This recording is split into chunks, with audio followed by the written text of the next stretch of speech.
Radio city podcast कथा कट्टा RJ Chaitrali सोबत. कधी कधी काही नात्यांबद्दल आपल्या मनात पूर्वग्रह असतात, जसं की सासूच्या मनात सुनेबद्दल, सुनेच्या मनात सासूबद्दल.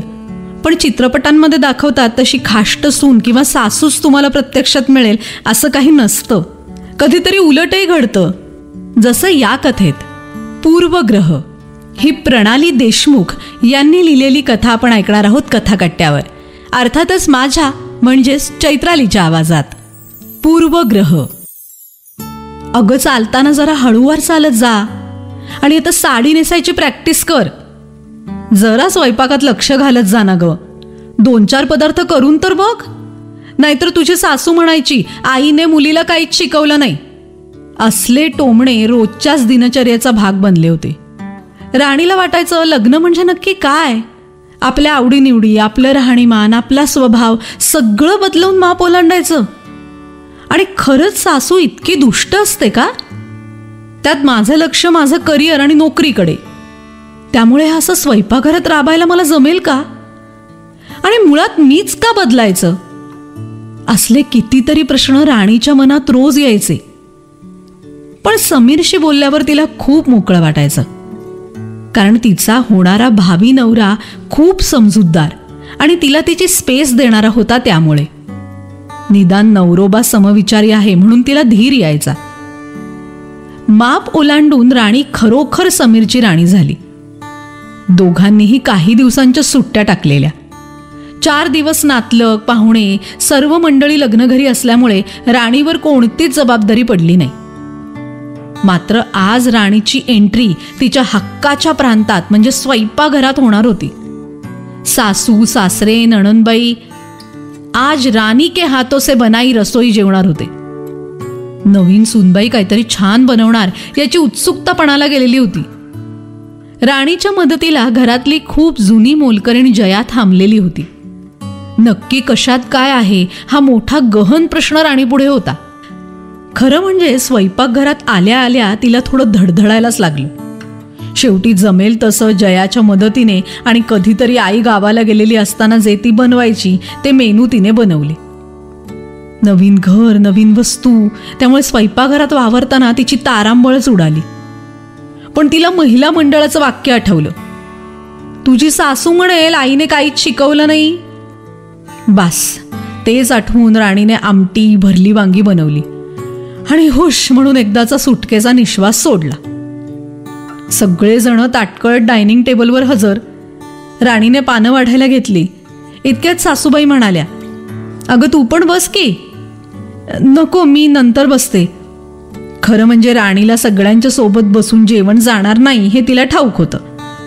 राणी आणि जया वाढत होत्या. सगळेजण भोजनाचा यथेच्छा आस्वाद घेत होते. वा वहिनी, तुझ्या हाताला खूप चव आहे ग. राणीची नणंद भरभरून तिचं कौतुक करत होती. जेवण आटोपल्यावर आईने चक्क हातातले तोडे काढून राणीला दिले आणि तिच्या कपाळावर ओठ टेकवत गुणाचे पोर म्हणत निघून गेल्या. राणी खूप खुश होती. तिला वाटलं स्वयंपाकासारखं इतकं छोटं आणि चिल्लर काम आणि माझ्याकडच्या बायका उगाचच मला घाबरवत होत्या. आहे की नाही मी हुशार? निभावली ना वेळ? असं काहीच नाही जे मला जमत नाही. राणी मनातल्या मनात स्वतःशीच बोलून आनंद व्यक्त करत होती. वाटलं आत्ताच माहेरी फोन करून सांगावं, nothing is impossible for me.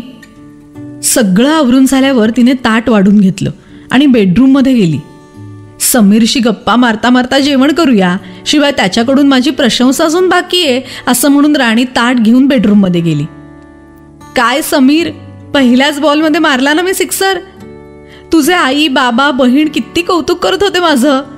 असं काहीच नाहीये जे मी करू शकत नाही. बघा किती नशीबवान आहात तुम्ही. इतकी वेल एज्युकेटेड, हुशार बायको मिळाली तुम्हाला. राणीचं बोलणं ऐकून समीर गालातल्या गालात हसला आणि म्हणाला, कौतुक पुरे, आता आधी जेवण कर.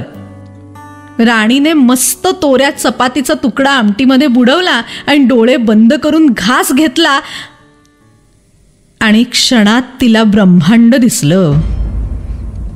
डोळ्यातून पाणी येऊ लागलं. समीरने पाण्याचा ग्लास देत हसून तिला विचारलं, कशी झाली आमटी? राणीने नक्की आमटीत तिखट टाकलं होतं की तिखटात आमटी तीच विचारात पडली. दुसरा घास घेतला. भाजीत अजिबात मीठ नव्हतं. तिला स्वतःचीच लाज वाटायला लागली. तिने ताट तसं स्वयंपाकघरात ठेवलं आणि समोर हॉलमध्ये जाऊन सासूबाईंना आवाज दिला. राणीचा आवाज ऐकताच त्याने टीव्ही बंद केला आणि तिला त्यांच्याजवळ बोलावलं. काय ग, काही हवंय का तुला? क्षणभर राणी त्यांच्या डोळ्यात एकसारखी बघू लागली. नजरेत कोणतेच तिरस्काराचे, रागाचे भाव नव्हते. फक्त आपुलकीचा, प्रेमाचा झरा त्या माऊलीच्या डोळ्यात राणीला दिसला. राणीने आई असं म्हणत कडकडून मिठी मारली आणि रडक्या स्वरात विचारलं, तुम्ही कोणी शब्दही न काढता इतकं बेचव जेवण का जेवलात? का नाही रागवलात मला?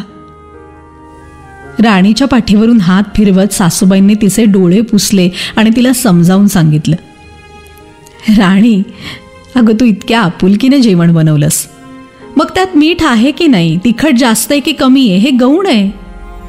अगं जगात असं कोणीच परफेक्ट नाही आहे. कधी कधी आमचाही अंदाज चुकतो. त्यामुळे इतकं मनाला लावून घेऊ नकोस. शिकता शिकता येईल सगळं. आमच्या काळात बायकांना दिवसभर स्वयंपाकघर सुटायचं नाही. त्यामुळे ना कोणते छंद जोपासता आले ना स्वतःची ओळख मिळवता आली. तू हुशार आहेस, स्वावलंबी आहेस. स्वयंपाक काय आज ना उद्या येईलच ग. मी शिकवेन तुला. पण तुलाही माझ्यासाठी काहीतरी करावं लागेल ना. खूप दिवसांपासून गाडी शिकायची हौस होती. तू शिकवशील मला. सासूबाईंचं बोलणं ऐकून राणी सुखावली. सासू सुनेच्या नात्याला एक वेगळीच ओळख मिळाली त्या दिवशी. पूर्वग्रह ही प्रणाली देशमुख यांनी लिहिलेली कथा आपण ऐकत होतो कथाकट्ट्यावर. अर्थातच माझ्या म्हणजेच चैत्रालीच्या आवाजात. रेडिओ सिटी पॉडकास्ट कथा कट्टा, आरजे चैत्राली सोबत.